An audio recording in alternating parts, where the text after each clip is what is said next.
Did you know that the US could have had a state called Absaroka? Or that a breakaway state called Franklin actually existed for 4 years?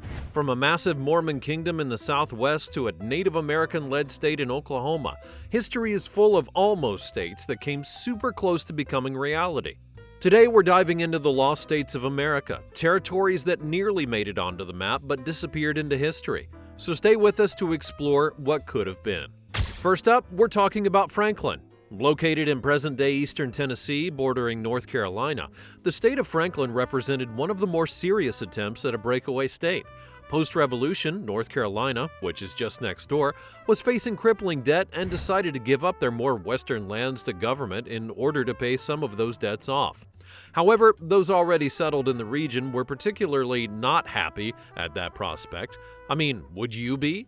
Residents feared not having the full support of the government, so they decided to take matters into their own hands by electing Revolutionary War hero John Sevier as governor of the new state of Franklin, named after good old Benjamin Franklin himself.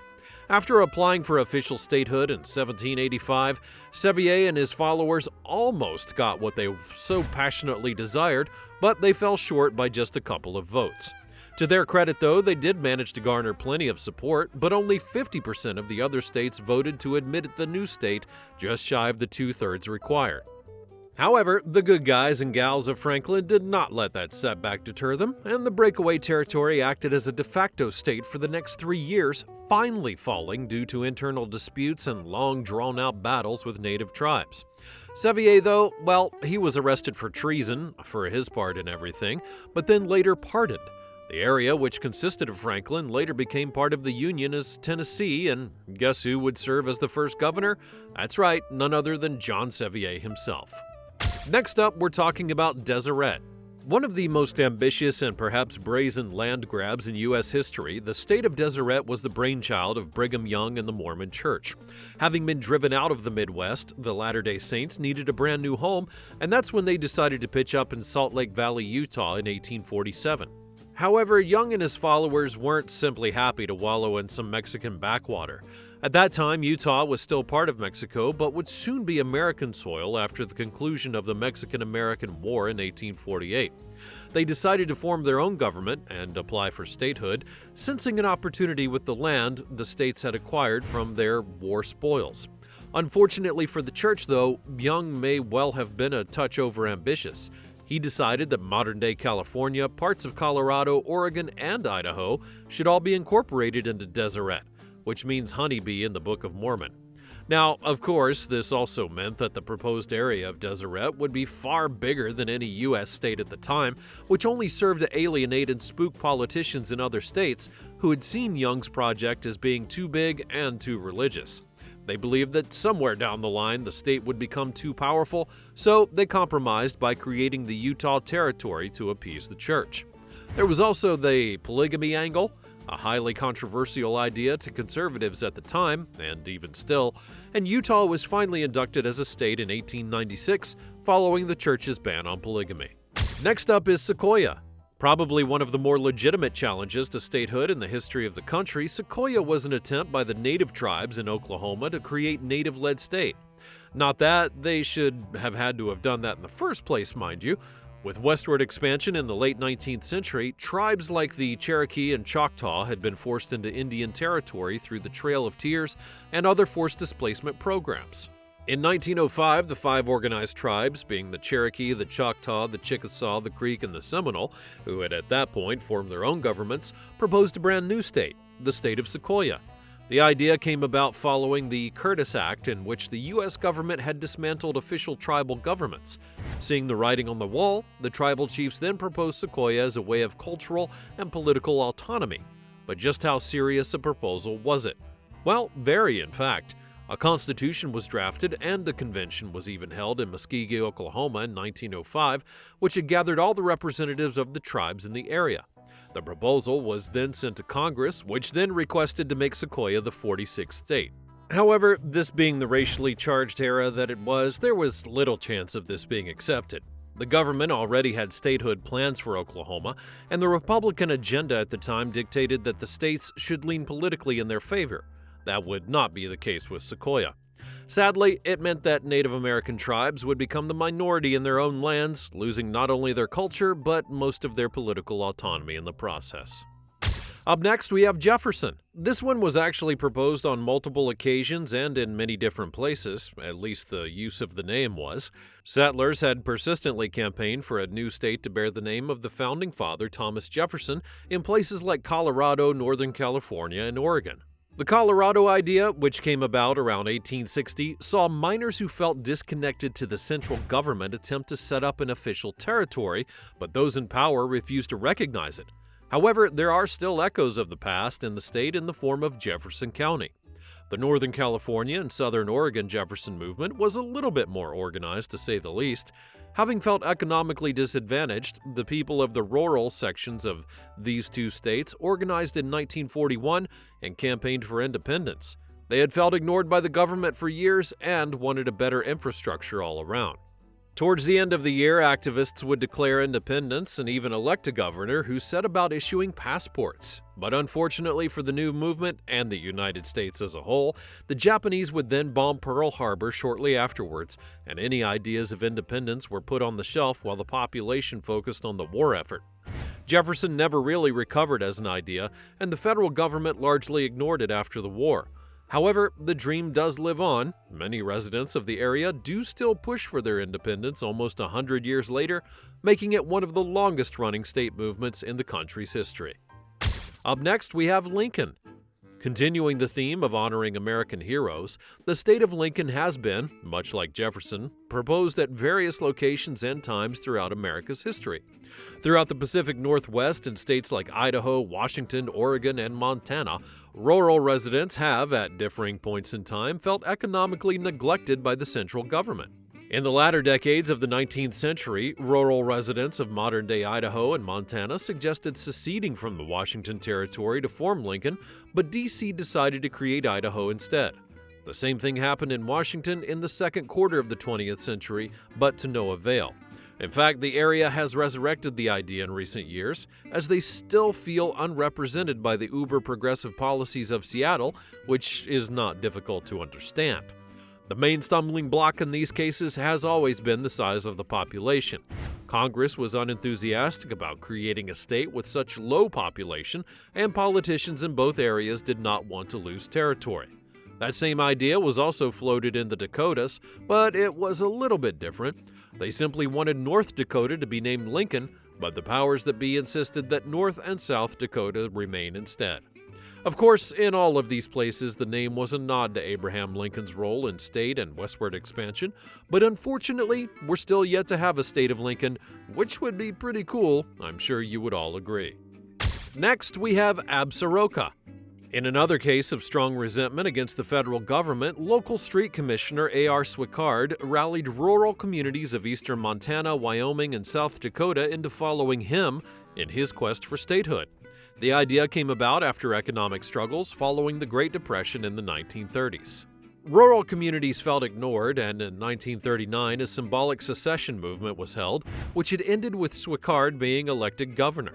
Absaroka license plates were issued, and there was even a state visit from the King of Norway, which locals used as evidence of their newfound status. Unfortunately, though, there was a lack of organization from Swickard and the higher-ups, which resulted in the project being dismissed by the central government. World War II also threw a serious spanner in the works, and the idea simply fell by the wayside. These days, a rural secessionist ideal still remains in pockets of these three states, but much like eastern Washington, a suggested state with such a low population density is never likely to succeed. West Sylvania is up next. One of the earliest proposed states in the country's history, this one was again the result of political and economic neglect from the government. The area itself, which consisted of parts of modern-day Pennsylvania, West Virginia, Kentucky, and Ohio, was populated mostly by Scots-Irish and German immigrants. But, like is so often the case, these common people felt a huge disconnect from elites in the bigger surrounding cities. With the Declaration of Independence in 1776, settlers in the area petitioned Congress for a new state, which they decided would be called West Sylvania. They used distance as a key argument, claiming that they were too far from sources of real power and had no representation. Unsurprisingly, both Pennsylvania and Virginia, who didn't want to lose their territory, argued it due to the natural resources in the area.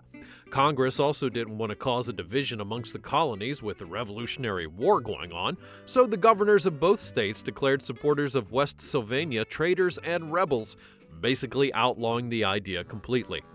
Although it never bore fruit, the idea did continue on, and grievances of settlers in the area eventually contributed to West Virginia seceding from Virginia. Up next is Superior. Born yet again out of frustrations with more populous areas of the state, the residents of Michigan's Upper Peninsula, as well as parts of Wisconsin, have, since the mid-1800s, regularly campaigned for secession.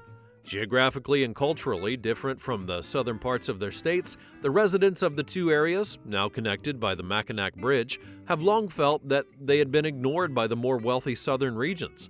With a unique Scandinavian heritage, early residents brought forth the first major proposal in 1858, but the idea had never gained much support. With the economic boom of the 1890s, the idea was once again floated as rural communities felt their resource-rich area was being exploited by wealthy residents of the southern cities. The 1950s and 70s then yet again saw more proposals, largely down to the connection made by the Mackinac Bridge, and more recently, the idea often resurfaces as a soft protest towards what's seen as unfair economic policies in the Upper Peninsula. Unsurprisingly, politicians in Wisconsin have been quick to suggest the area should simply merge with them, as it's more culturally similar, but this has never been seriously considered. However, it's a fact that they see themselves as being different from the rest of Michigan, so you can expect this one to resurface every now and again going forward. Nickajack is up next. The Confederates didn't just have the North to worry about during the Civil War, they were also in danger of losing their own people in the mountainous regions of northern Alabama and eastern Tennessee. In opposition to secession and slavery, locals came up with the idea of Nickajack, derived from a Cherokee settlement in the area. It all stemmed from the fact that the area did not rely at all on slavery, so when Tennessee and Alabama joined the Confederacy in 1861, many of the locals were repulsed by the idea that they would now be associated with a practice that was so disgusting. Pro-Union leaders suggested that if Tennessee and Alabama joined the South, they should break away and stay with the North, forming a new state called Nickajack in the process. However, the fact that the country was at war also meant that politicians in both states would never have accepted that, as it would have turned into a PR nightmare. Now, of course, none of it came into fruition, but the county of Winston would later seriously consider the idea once again, and it was thought to be so serious, in fact, that Harper Lee even mentioned the Free State of Winston in her hit novel To Kill a Mockingbird. And finally, it's South California. Anyone who's been to California will know that both the North and the South of America's most famous state are vastly different. Over the years, there have been numerous movements to separate the two, much like the Carolinas or the Dakotas. California is huge, and its residents are divided not only by geographical differences, but by political and economic ones as well. Northern California is known for its leftist ideals, while the south of the state is traditionally more conservative, which has been a bugbear of those who are based close to the Mexican border over the years. The idea of separation first came up in the 1850s when California was almost split from the very beginning. It would then be suggested that one part would be slave, one part free, and that didn't set well with the progressives, nor should it have. Throughout the 20th century, there were numerous calls to split. In 1941, a Jefferson Southern California movement was thrown into the mix. However, World War II scuppered any of those plans. Growing frustrations with Sacramento would persist in the South throughout the 60s and 70s, and some conservative voices even pushed for secession. Although the idea had gained some support, there was never a majority Congress. Now, more recently, plans have been put forward for another breakaway state involving 13 Southern California counties, but as of yet, there's been no solid plan that encompasses full support. Lack of federal approval, economic dependence, water rights, and the fact that some plans even exclude LA have all been massive factors in the state of Southern California never really getting off the ground. But the idea continues on, and it resurfaces every now and again. And while some would disagree with secession, there will always be those who say that California is too big to govern in its current state. And more still who are tired of perceived favoritism from D.C. towards the north. Be sure to like this video and share it with a friend, and if you haven't already, subscribe to the channel so that you never miss another great video like this one. Thanks for watching, and I'll see you next time.